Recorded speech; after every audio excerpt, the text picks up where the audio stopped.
안녕하십니까?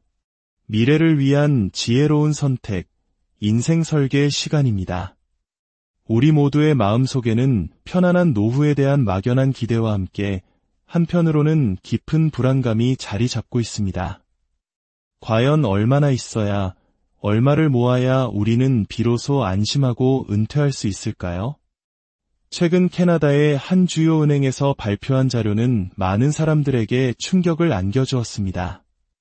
캐나다인들이 안락한 은퇴를 위해 필요하다고 생각하는 금액이 무려 170만 캐나다 달러, 우리 돈으로 약 17억 원에 달한다는 결과였습니다. 특히 젊은 밀레니얼 세대는 210만 달러, 즉 21억 원이 필요하다고 답했습니다. 17억 원. 이 숫자를 들으면 어떤 생각이 드십니까? 아마 대부분은 가슴이 답답해지고 내 현실과는 너무나 동떨어진 목표에 좌절감을 느낄지도 모릅니다. 하지만 오늘 우리는 바로 이 숫자의 함정에 대해 이야기하고자 합니다. 언론과 금융기관이 제시하는 거대하고 막연한 목표 금액이 어떻게 우리의 불안감을 증폭시키고 심지어는 이미 충분히 누릴 수 있는 행복한 은퇴 생활을 불필요하게 미루게 만드는지에 대해 깊이 파헤쳐 보겠습니다.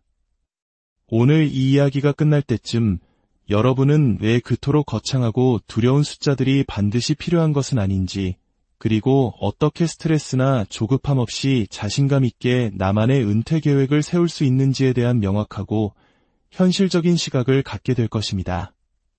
본격적인 이야기에 앞서 잠시 시간을 내어 이 영상에 좋아요를 눌러주시고 채널을 구독해주신다면 저희에게 큰 힘이 됩니다. 여러분의 작은 행동 하나하나가 저희가 더 좋은 콘텐츠를 만드는 데 귀한 밑거름이 됩니다. 여러분의 삶에 지혜와 평안이 가득하기를 기원하며 이제 시작하겠습니다. 우리가 가장 먼저 깨달아야 할 것은 모두에게 적용되는 마법의 은퇴자금 액수란 존재하지 않는다는 사실입니다. 재무설계 전문가들이 항상 강조하는 것처럼 필요한 은퇴자금은 전적으로 개인의 생활 방식, 소득원, 그리고 매달의 지출 규모에 따라 결정됩니다. 문제는 17억이라는 숫자가 만들어내는 공포와 불안감입니다. 이러한 공포에 기반한 재무계획은 사람들이 필요 이상으로 오래 일하게 만들고 현재의 삶을 희생하며 미래만을 위해 과도하게 저축하게 만듭니다. 어쩌면 이미 안정적인 은퇴를 위한 궤도에 올라섰음에도 불구하고 그저 막연한 목표 금액에 사로잡혀 자신의 실제 상황을 제대로 보지 못하게 되는 것입니다. 이는 심각한 문제입니다. 불가능해 보이는 목표를 좇다 보면 일하는 동안 현재의 삶을 즐길 기회를 놓치게 됩니다. 또한 이러한 불안감은 우리가 충분히 활용할 수 있는 국가적인 혜택, 예를 들어 한국의 국민연금이나 기초연금과 같은 제도를 전략적으로 사용하는 것을 방해하여 오히려 은퇴 시기를 늦추는 결과를 낳을 수도 있습니다. 이 비현실적인 목표는 이미 우리가 이룩한 중요한 자산들을 무시합니다. 예를 들어 대출금을 모두 상환한 내 집, 실제 나의 월 평균 생활비, 그리고 각자가 가진 다른 여러 장점들을 전혀 고려하지 않는 것이죠. 결론적으로 공포에 기반한 목표 숫자는 오늘 당장이라도 편안하게 은퇴할 수 있는 사람조차도 불필요하게 수년간 더 일하게 만들 수 있습니다. 그렇다면 현실은 어떨까요? 실제 캐나다의 은퇴자들 사례를 살펴보면 우리가 생각하는 것보다 훨씬 적은 금액으로도 충분히 만족스러운 은퇴 생활이 가능하다는 것을 알 수 있습니다. 예를 들어 50만에서 70만 달러, 우리 돈으로 약 5억에서 7억 원 정도를 저축한 부부들이 매우 편안하게 생활하는 경우를 흔히 볼 수 있습니다. 만약 이들이 한국의 공무원연금이나 사학연금과 유사한 확정급여형 연금을 추가로 받거나 혹은 조금 더 소박한 생활 방식을 선택한다면 언론이 떠드는 비현실적인 숫자를 좇지 않고도 충분히 여유로운 삶을 즐기고 있습니다. 이들은 비싼 도심을 벗어나 주거비용이 저렴한 곳에서 생활하고 등산이나 낚시처럼 큰 돈이 들지 않는 취미를 즐기면서도 재정적인 자유를 만끽합니다. 이들의 성공 비결은 무엇일까요?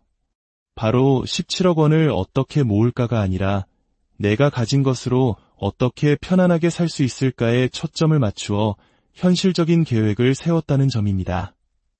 이는 우리에게 중요한 사실을 알려줍니다. 올바른 은퇴 자금 목표는 보편적인 숫자가 아니라 각자의 생활 방식에 맞춰진 개인 맞춤형 숫자여야 한다는 것입니다.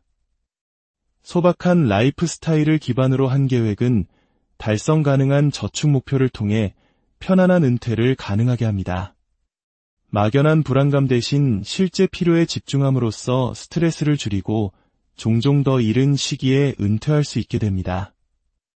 또한 이들은 개인 저축에만 의존하는 것이 아니라 국민연금이나 기초연금과 같은 국가제도를 소득의 중요한 기반으로 삼습니다. 그 결과 단순히 돈을 쌓아두는 것만으로는 결코 얻을 수 없는 높은 수준의 은퇴 만족도를 누리게 됩니다. 결국 은퇴 비용은 생활 방식에 따라 극적으로 달라집니다. 한 달에 1,000만 원 이상을 쓰는 부부와 소박하게 생활하는 부부에게 필요한 저축액은 당연히 다를 수밖에 없습니다. 내가 어디에 사는지, 주거비용은 얼마인지, 어떤 취미를 즐기는지에 따라 필요한 은퇴 자금은 완전히 달라집니다. 서울 강남에서의 은퇴와 지방 소도시에서의 은퇴가 전혀 다른 이야기인 것과 마찬가지입니다.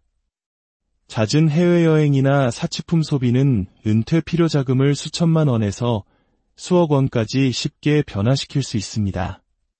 따라서 가장 중요한 것은 막연한 목표에 불안해하는 대신 내가 실제로 어디에 얼마나 돈을 쓰고 있는지를 정확히 파악하고 이를 바탕으로 현실적인 계획을 세우는 것입니다.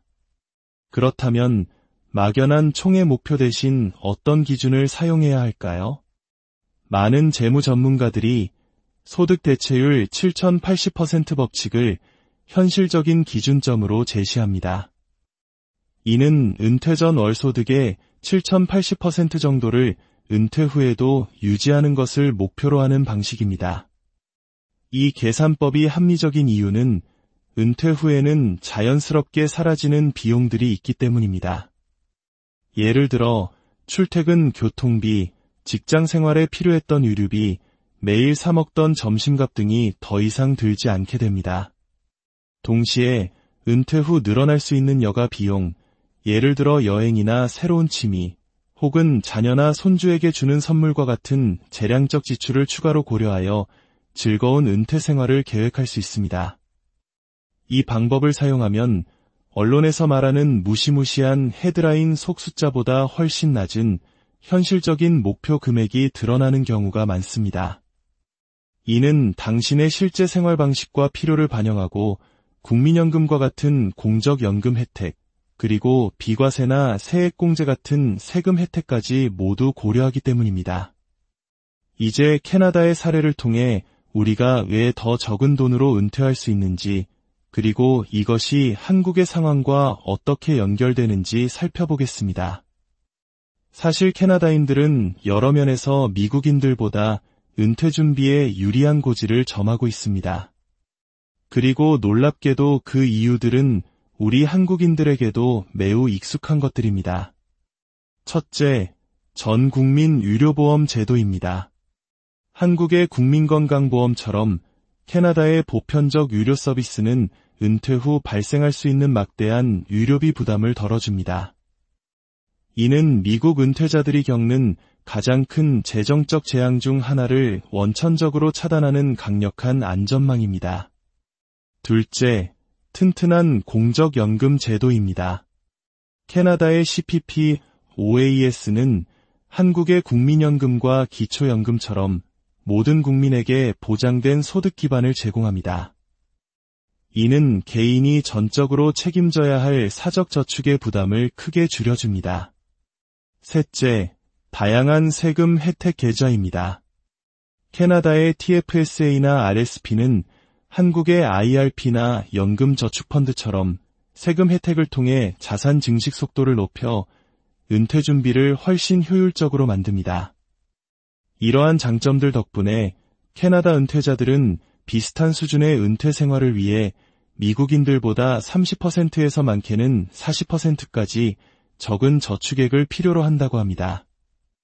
이는 우리에게도 시사하는 바가 큽니다.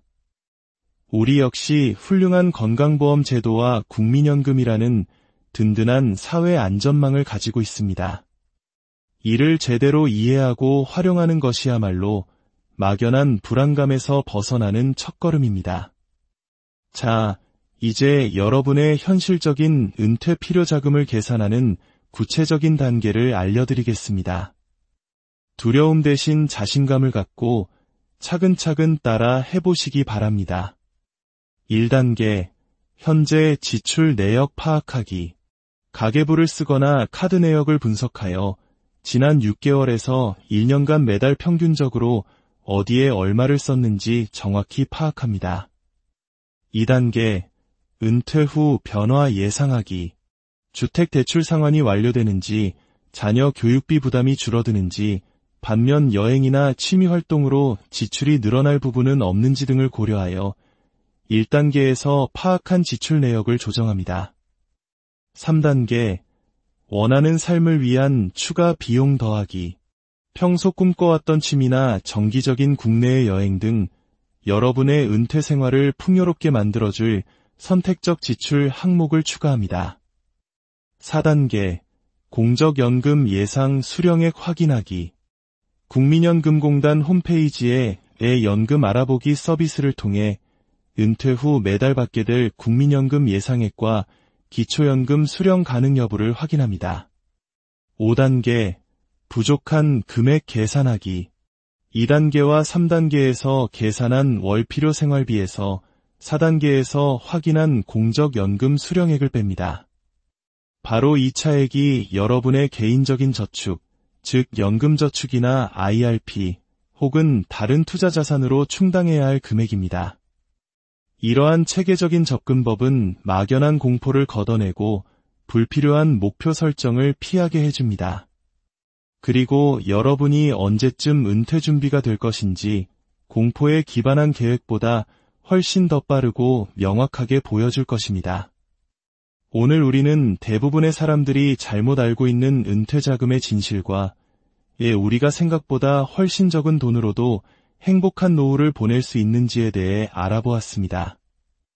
이제 여러분은 부풀려진 공포 마케팅이 아닌 여러분 자신의 현실적인 필요에 기반하여 계획을 세울 수 있습니다. 기억하십시오.